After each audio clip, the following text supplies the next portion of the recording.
구성동, 마북동, 동백 1동, 동백 2동을 지역구로 둔 더불어민주당 신현여 의원입니다. GTX 구성역 복합 환승센터와 탄소 중립 관련 정책에 대해 논의하고자 이 자리에 섰습니다. 시장님, 미래도시기획국장님 나와주시기 바랍니다. GTX 구성역 복합 환승센터의 원활한 추진을 위한 대책에 대해 몇 가지 질문드리겠습니다. GTX 구성역을 교통, 주거, 상업적 요소를 통합적으로 고려한 마스터 플랜을 수립하여 단순한 교통 유충지가 아닌 지역 발전의 핵심 거점으로 기능할 수 있도록 해야 합니다. 그에 대한 대책을 답변해 주시기 바랍니다. 네, 원칙적으로 의원님 말씀에 동의를 하고요. 마스터 플랜은 이제 용역을 내년에 주게 되어 있고 또 용역이 꽤 시간도 걸립니다. 그리고 2030년 말까지 완성을 하겠다는 계획이니까 용역 결과를 좀 봐야 되겠죠, 구체적으로. 일단 우리 시는 뭐 제가 읍면동 다니면서 말씀도 드렸지만 구성역 주변을 교통 허브로 만들 계획이고 또 우리 용인 특례시에 지금 부족한 호텔, 컨벤션 시설 이런 것들을 그쪽에 좀 함께 하도록 할 계획입니다. 한 9만 평 정도를 특별 계획 구역으로 만들어서 비전을 이제 가다듬을 방침인데 디테일에 대해서는 뭐 저도 보고받은 게 없고 아마 누구도 디테일은 지금 답변하기가 좀 어렵죠. 게다가 이제 경부고속도로 지하 계획이 한 달 반 전에 예비 타당성 조사 통과가 됐지 않습니까? 그것까지 염두에 두고 설계를 이제 해야 되기 때문에 구성역 주변을 수도권에서는 아주 훌륭한 교통 허브로 만들겠다 이 비전을 가지고 이제 저희들이 추진을 할 겁니다. 그리고 용역 결과를 보고 또 자세히 말씀을 드릴 생각입니다. 보다 자세한 거 어디 국장님 추가 답변하실 수 있는지? 네, 저희가 플랫폼 시티 도시개발 사업 실시 인가를 11월 중에 인가를 낼 예정입니다. 그러면은 특별 계획 구역이 새로 이제 지정이 됩니다. 공식적으로. 그러면은 내년 그러니까 25년 1월 달에 그 특별 계획 구역 시장님 말씀하신 교통허브가 포함된 복합 환승센터 포함된 특별 계획 구역에 대한 사업화 방안 용역을 바로 시작을 할 겁니다. 기간은 한 1년 6개월 정도 잡고 있고요. 그래서 거기서 이제 민간 투자라든지 사업 뭐 컨셉 또 뭐 예를 들어서 컨벤션 센터, 전시장 어떤 종류든지 그 지원 시설들을 포함한 그 사업화 방안 용역을 할 겁니다. 그때 이제 자세히 나오게 되면은 그때 또 우리 시장님뿐만 아니라 또 의장님께 별도로 보고를 드리겠습니다. 네. 다음은 구성역은 플랫폼시티 개발과 함께 철도와 버스, 택시 등 모든 교통수단이 기흥구는 물론이고 수지구, 서인구에서도 환승하기 위해 집중될 수밖에 없는 교통의 유충지가 될 것입니다. 인근 지역인 동탄역과 비교해 볼 때 상당한 차이가 있습니다. 향후 지속적으로 늘어나는 교통량을 감안하여 승강장 확장에 대하여 대책이 있는지 답변해 주시기 바랍니다. 저희가 2022년도에 GTX 구성역 환승체계 구축 타당성 검토 용역을 했었습니다. 그때 결과가 2030년을 기준으로 이용자가 약 14만 3천 명 정도 수요가 예측이 된 결론이 나와가지고 그걸 근거로 복합 환승센터의 그 구성역 주변에 버스 같은 경우 16면, 그다음 택시는 20면, 그다음 잠시 세웠다가 가는 환승정차 16면 정도 그렇게 해서 승강장 체계를 계획을 했고요. 그다음 환승 주차장은 약 770면 정도를 계획을 했습니다.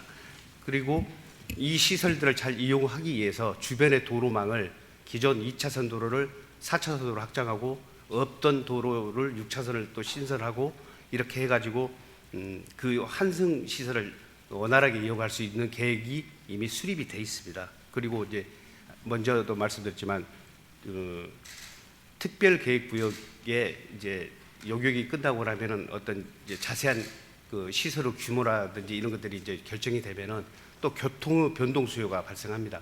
그 변동 수요 발생할 때마다 그 바로바로 이렇게 그 조치를 하겠습니다. 원활하게 될 수 있도록. 이상입니다.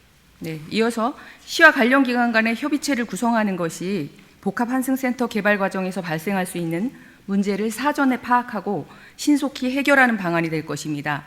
이 부분에 대한 계획과 입장을 답변해 주시기 바랍니다. 네, 아직 뭐 구체적으로 정한 건 없는데요. 의원님 말씀대로 그 유관 기관과 긴밀한 협력 체계, 소통 네트워크를 형성하는 건 옳다고 생각합니다. 우리 단독으로 지금 또 추진하는 게 아니기 때문에, 네, 그건 좀 더 구체적으로 검토를 해야 되겠죠. 저희가 이 사업이 이게 대규모 사업이다 보니까는 우리 시, 경기도, 경기도시공사, 우리 용인도시공사, 철도공단, 그다음 이제 도로공사까지 포함해가지고 이미 협의체가 2023년 작년 초부터 구성이 돼 있습니다. 그래가지고 그 일이 진행되면서 발생되는 문제점을 도출을 하고 또 이렇게 기관 간에 또 갈등이 생길 수도 있거든요. 지금 뭐 철도청하고도 약간 문제가 덜 풀린 부분도 있는데 그런 갈등 요소들을 미리 협의해가지고 해소하기 위한 협의체는 이미 구성돼 있어 계속 만나고 있는 중입니다. 그래서 저희가 필요한 부분은 유관 기관에 이렇게 계속 협조 요청을 하고 저희가 또 인허가권을 갖고 있기 때문에 협조를 해줄 부분도 있고요. 긴밀하게 소통하면서 하겠습니다. 의원님 말씀은 또 다른 협의체 이야기하신 거 아니에요? 기존의 협의체 말고.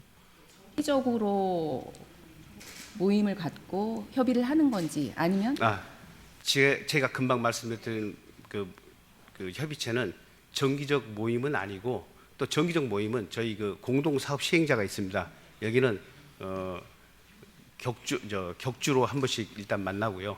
또 격주 말고도 중요 사항이 있을 때는 수시로 만나고 있습니다.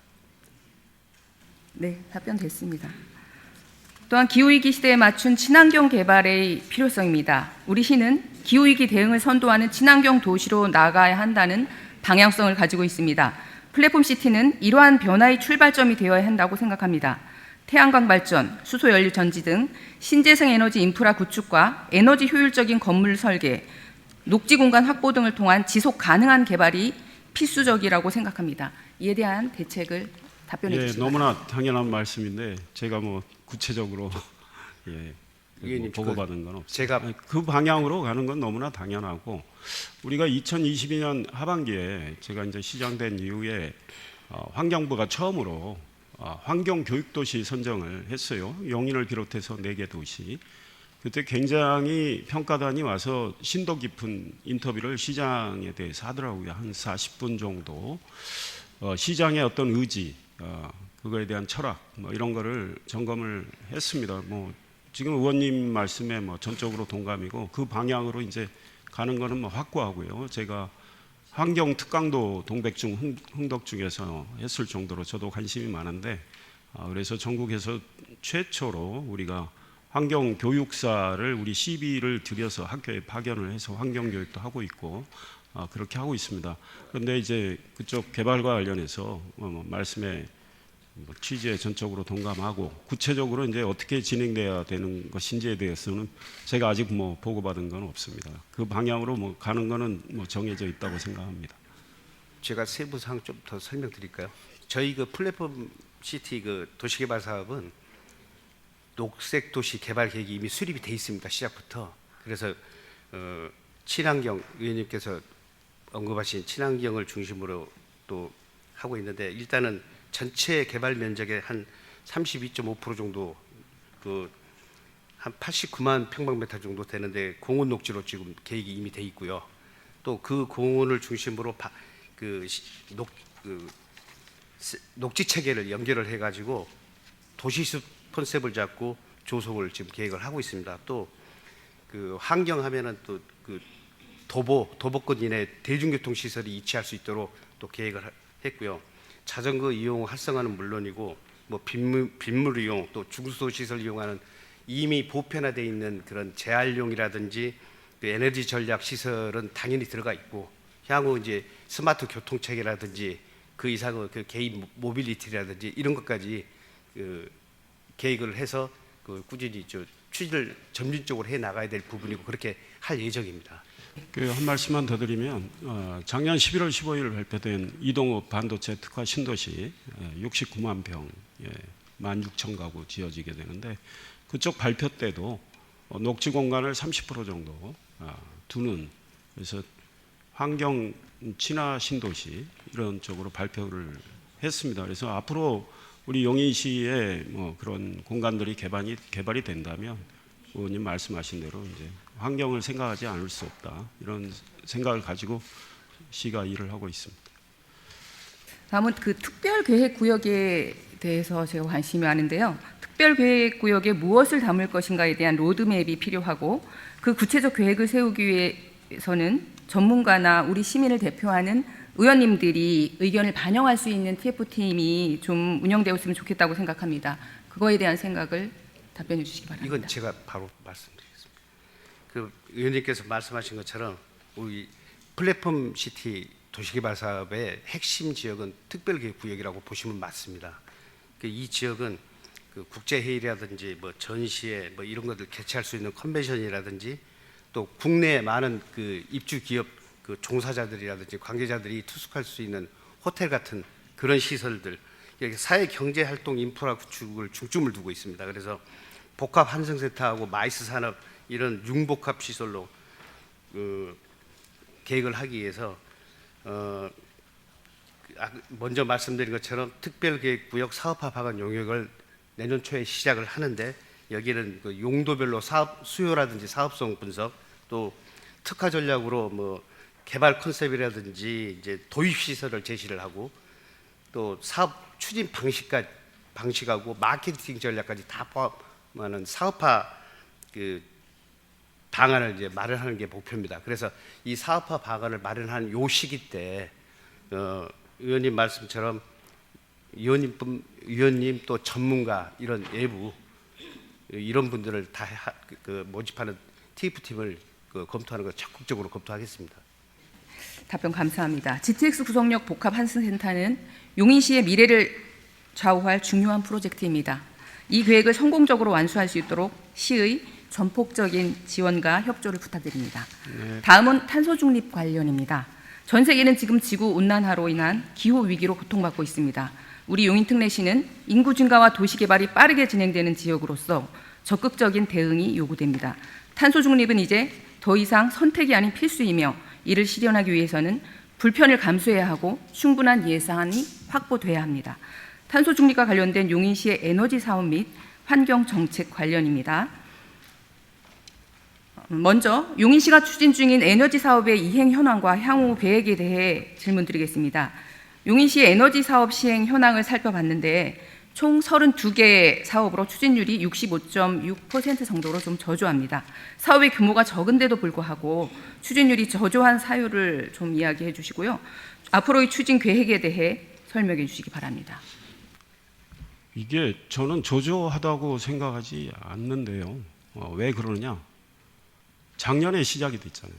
작년부터 5년간 2027년까지 32개 사업 중에 21개 사업이 지금 진행이 되고 있다. 65.6%다. 그걸 1년 만에 그 정도 진행을 저조하다고 할 수 있을까요? 앞으로 진행이 또 추가로 되는데 지금 시점에 딱 잘라서 1년 조금 더 지난 기간에 저조하다. 개인적으로는 좀 동의하기가 어렵고 우리가 예산 제약은 있지만 계획 세운 걸 실행하기 위해서 나름대로 노력을 하고 있다. 저는 이렇게 답변하고 싶고요. 또 우리가 에너지 자립마을 계획도 이제 준비를 하고 있는데 그런 것들도 추진을 하면 우리 실무의 보고는 2027년까지는 한 80% 정도는 이행을 할 수 있지 않을까 이런 보고를 했고요. 1차 때 비하면 2018년부터 22년인가요? 그때는 저조한 건 사실이었어요. 1차 때 제 듣기로 한 20% 정도. 그거에 비하면 지금 훨씬 나아졌다. 이렇게 평가를 하시는 게 좋지 않은가. 개인적으로 그렇게 생각합니다.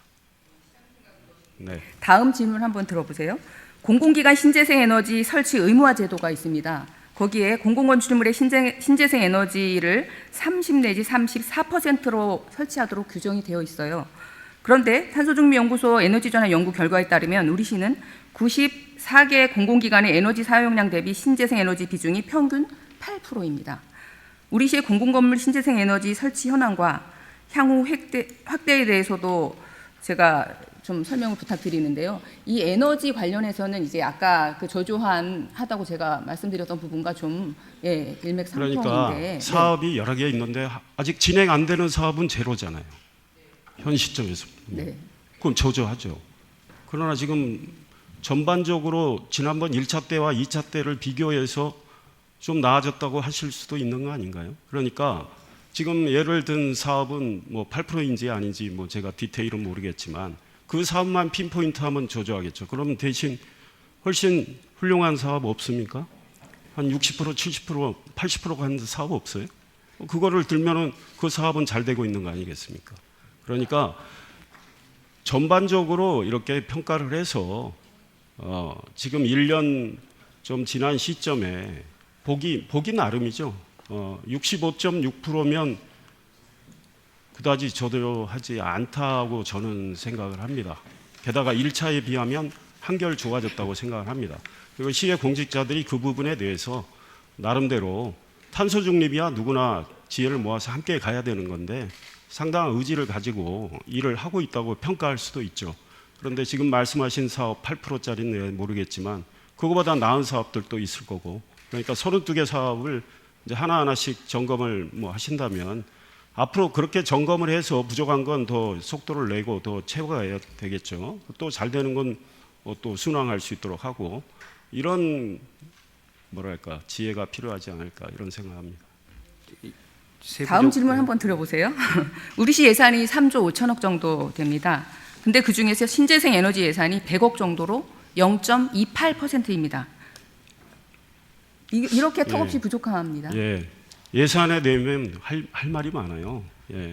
우리가 예산 제약은 틀림없이 있고 우리가 진행하는 사업들의 여러 가지 우선순위가 있고 하나만 쳐다보면 그 예산이 부족하다고 할 수 있죠. 그러나 우리가 뭐 하늘에서 돈이 떨어지는 것도 아니고 예산 제약 하에서 시가 시민들이 원하는 그에 부응도 하고 또 시가 비전을 만들어서 중점적으로 추진할 거에 대한 예산 투입이 또 이루어져야 되기 때문에 예산만 가지고 지금 이거 딱 해서 노력이 부족하다 그렇게 지적할 수는 있어요. 그러나 또 시의 입장에서 예산을 쓰는 입장에서는 여러 가지 제약에서 그래도 의지를 가지고 과거보다 좀 더 진전시키기 위해서 노력하고 있다는 점도 평가할 만하지 않을까 이런 생각합니다. 우리 국장님이 더 답변. 위원님 지적하신 대로 그 생각보다 상대적으로 많은 예산은 아니라고 저도 생각합니다 개인적으로. 그런데 저희가 이제 25년도 내년도 그 산업통상자부에서 신재생에너지 융복합 지원 사업 공모가 있어요. 요게 6년 연속 최우수 기관으로 이 평가를 받아가지고 내년에도 국비만 10억을 확보를 해놓은 상태입니다. 그러니까 저희 자체 예산은 위원님 보시기에는 적다고 생각하실 수도 있겠지만은 저희 그 행정 집행부 자체에서 전반적으로 하는 그 어떤 돈이 됐건 간에 갖다가 따가지고 우리가 사용하면 되는 거니까 그런 부분은 좀 평가를 해주시기 바랍니다. 그게 그제인가요? 보도자료 나갔어요. 그 10억 확보해서 태양광으로 하겠다는 거 보도자료가 그제쯤 나갔을 겁니다. 그러니까 예산 제약 하에서 우리가 노력을 하고 있고 또 다른 분야는 예컨대 교육 예산 같은 경우에 수원 줄이고 있어요. 고양은 많이 줄였어요. 화성은 인구가 늘어나니까 교육 예산 늘어났지만 우리가 경기도의 압도적 1위입니다. 교육 예산. 그러니까 그러면 예산을 어디에 이렇게 배분해서 쓰느냐의 문제도 고민을 해야 되는데 이제 탄소 중립을 위해서 우리가 노력을 안 하는 건 아니고 나름대로 예산 제약 하에서 그래도 최선을 우리 공직자들이 다 하고 있다고 저도 생각하고 환경교육도시로 우리가 지정받은 이유도 그런 노력이 평가를 받았던 거고 올해 6월 5일 환경의 날 기념식을 용인에서 했습니다. 포나트홀에서 환경부 기념식입니다. 그것도 우리의 환경과 관련된 이 공직자들의 노력이 평가받은 것이고요. 환경 박람회도 환경부와 환경단체들과 일주일 동안 바로 같이 했습니다. 그래서 그런 점도 좀 고려를 해주시면 좋겠다 이런 생각입니다. 시장님 무슨 말씀인지 알겠는데요. 제가 이제 12-100%인 사업을 좀 살펴봤습니다. 인근 지자체도 좀 살펴봤고요. 근데 예산 이게 신재생에너지 주택지원 보조 사업인데요. 23년에 1억, 24년에 6천, 25년은 지금 8천 정도로 협의가 되고 있다고 하더라고요. 그래서 저는 깜짝 놀랐습니다. 물론 지금 예산이 없는 상황에서 국도비 공모로 국도비를 좀 따려고 애쓰는 거 부분 저 잘한다고 생각합니다. 그렇지만 12 부분이 이렇게 부족한 부분에 대해서는 시장님 어떻게 생각하시나요? 제가 뭐 어떤 사업의 예산이 얼마고 솔직히 제 머릿속에 들어있지는 않습니다. 그리고 저한테 보고되는 건 이제 굵직한 주요 사업 중심으로 하고 있기 때문에 우리 용인 다른 고장에서 시샘할 정도로 지금 잘 나오고 있다고 생각을 해요. 전체적으로. 그렇기 때문에 환경 부분에 있어서 부정한 건 또 뭐 채워 나갈 수 있는데 이제 작은 사업들 다 그걸 예산 가지고 하면 뭐 제가 뭐라고 드릴 말씀은 없고 지금 내년 예산 짜는데도 뭐 우리 부서 안에 전부 전쟁입니다. 기존에 하던 페스티벌도 지금 없애겠다고 하는 이런 상황까지 직면해 있고요. 우리 지방채 발행을 할 수밖에 없는 상황입니다. 인도권에서 동탄까지 또 지하철 공사도 해야 되고 대형 사업들이 시작이 돼서 기재부에 기체 신청도 한 상황이고 우리가 원하는 만큼 또 승인은 되지 않고 지금 지방채 이자율과 자재비 인건비 상승, 공사비 전체 상승을 검토한다면 우리는 지금 기업들에 들어오는 이런 속도나 앞으로 기업들이 우리 용인에 놓고 하는 것들을 고려할 때 충분히 이제 갚을 역량은 있다고 생각을 하고 지방채 이자 부담보다 공사비 상승이 훨씬 큰 상황에서 할 수 있는 인프라는 최대한 또 확충을 해 나가야 되거든요. 시민들께서 뭐 원하시는 게 워낙에 많고 또 그 원하시는 것들의 우선순위도 대체로 공감대가 어느 정도 형성이 됐기 때문에 우리가 특히 교통 인프라 많이 부족하고 이제 그런 쪽에 예산을 쓰다 보면 상대적으로 또 다른 예산이 줄어드는 것은 어쩔 수가 없거든요. 그러니까 시장 입장에서는 종합행정을 해야 되잖아요. 모든 것들을 이렇게 전체적으로 봐야 되는데 하나만 핀포인트하면 제가 좀 드릴 말씀이 없고 이제 스포츠 같은 경우도 동호인들이 본인이 좋아하는 그 스포츠 쪽에 진흥을 원하지만 시장은 또 전체적인 걸 봐야 되기 때문에 좀 균형도 필요하다 이런 말씀드립니다. 시장님께서 뭐 관심이 많으신 거 인정합니다.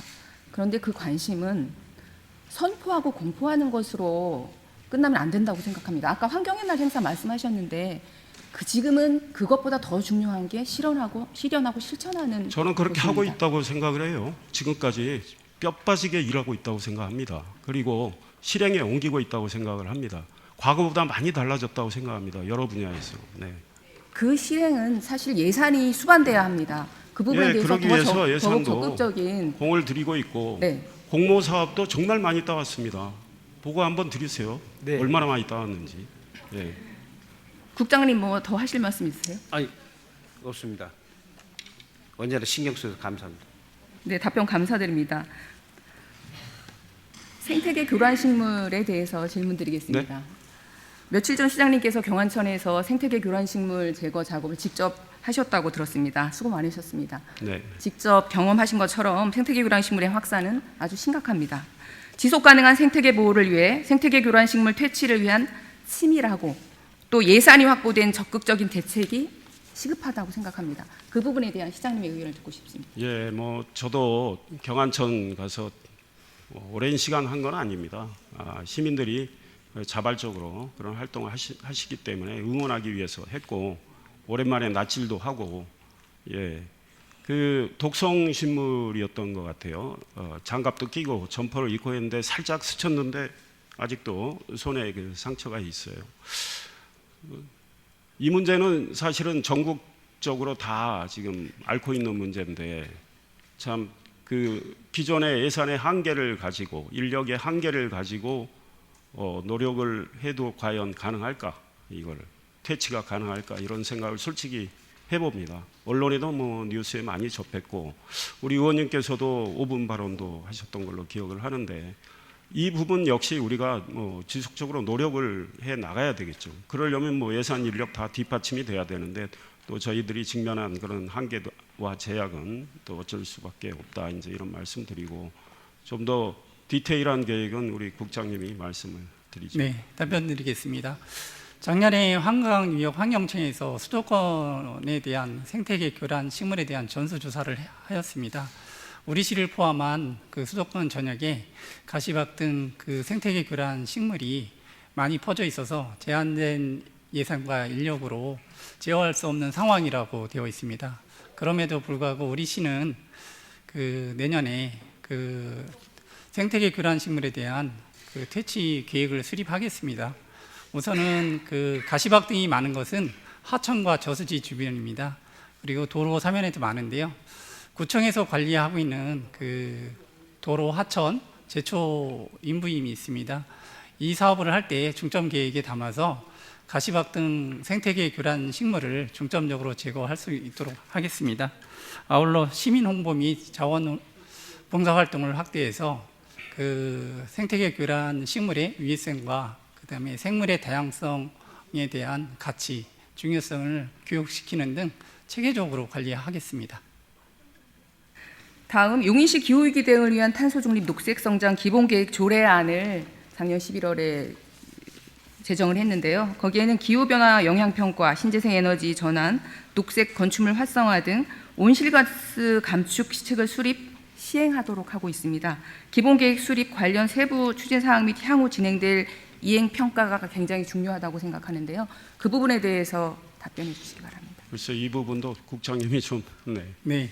작년에 우리 시가 탄소중립 녹색성장 조례를 제정을 하였고요. 그 선제적으로 대응하기 위해서 우리 시 탄소중립 녹색성장 기본계획을 9월에 마련을 하였습니다. 올해는 그 용인시 탄소중립 지원센터를 개소해서 그 경기도에서 올해 4월에 수립된 경기도 기본계획을 반영해서 지금 변경 중에 있고, 이 세부 사업에는 6대 부문 69개 사업에 대해서 내년도 예산을 2,792억 원을 편성할 계획에 있습니다.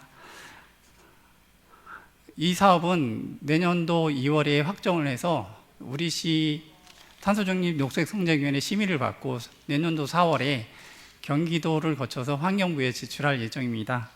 그리고 이행평가에 대해서 말씀드리겠습니다. 내년이 첫 해이기 때문에 내년 6월, 9월 2회에 걸쳐서 평가를 하고 25개 부서가 추진을 하게 되는데요. 대책회의도 마련하겠습니다. 그리고 26년도 1월에는 1년간의 성과에 대해서 평가를 하고 이 부분에 대해서 그 위원회 심의를 거쳐서 경기도 환경부에 보고를 하고 용인시의회에도 보고를 하겠습니다. 이상입니다. 네, 마지막으로 하나만 더 질문드리겠습니다. 이러한 모든 것을 수행함에 있어서 원활한 부서 간의 협업이 가장 중요하다고 생각합니다. 근데 좀 아쉬운 부분이 있어요. 그래서 이거는 시장님의 의지 부문이라고 여겨지거든요. 그래서 이 부분에 대해서 어떻게 생각하시는지 마지막으로 시장님 의견 듣고 싶습니다. 그 부서 간의 협업이 좀 부족하다면 저는 사실 문제가 있다고 생각합니다. 그런데 제가 취임 이후에 누차 강조했고 이 자리에 계신 부시장님 두 분께서도 거의 간부회의 때마다 그렇죠? 간부회의 한 달에 2번 하는데 글쎄 한 달에 한 번 정도 또는 2달에 한 번 정도는 이 서로 소통, 심지어 협업기관 간의 소통까지도 이야기를 하는 상황입니다. 그리고 우리 시청 본청에서 하는 것들이 구청과 또 읍면동 사무소에 연관이 돼 있는데 또 잘 모르는 경우도 이제 그때 좀 발견이 되고 해서 좀 일체감 있게 네트워킹 잘 하고 소통해서 좀 일을 진행하자, 이렇게 메시지도 여러 차례 냈고 그렇게 이제 하고 있는데 잘 되는 것도 있다고 생각을 합니다. 그러나 또 좀 부족한 거는 저희들이 확인도 하고 해서 잘 서로 협업을 잘 하도록 하겠습니다. 협력기관과의 협업도 계속 노력을 하고 있고요. 예, 그렇게 하도록 하겠습니다. 답변 감사합니다. 기후위기는 이제 더 이상 미룰 수 없는 과제입니다. 지금은 탄소 중립을 선포하고 공포할 때가 아니고 실행하고 실천할 때입니다. 용인 특례시가 선도적으로 탄소 중립을 실현하는 모범적인 도시가 될 수 있도록 지속 가능하고 친환경적인 정책을 펼쳐주시기를 요청드립니다. 감사합니다. 감사합니다. 이상 시전 질문을 마치겠습니다. 경청해 주셔서 감사합니다.